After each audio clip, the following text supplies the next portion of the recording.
আজকে আপনাদের কাছে একটি বিষয় শেয়ার করব। আমাদের বন্ধু মহলের পার্ট হচ্ছে আপনার মোল্লা গ্রুপ, তাদের কিছু আবেগময় স্মৃতি আপনাদের কাছে শেয়ার করব, আপনারা দেখতে থাকেন। तो चलिए शुरू करते हैं।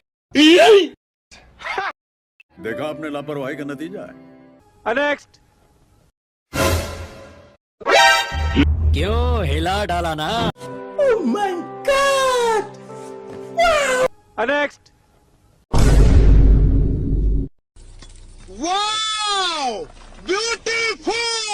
शाबाश बेटा।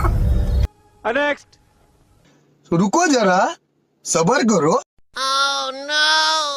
क्या सीन है, वाह क्या सीन है। जलवा है हमारा। আমার সাদা মনে একটা প্রশ্ন, এরা প্রেম কি এখনো আছে? সেম কোয়েশ্চেন না আমারও, যে মামা তোমাদের প্রেম কি এখনো আছে? প্রেম কি চলমান নাকি স্থগিত নাকি অন্য কিছু, নাকি বিয়ে শাদী করে লাইছে গোপনে? এটা তোমরা কমেন্টে এসে বলে দাও। ধন্যবাদ। अरे कहना क्या चाहते हो।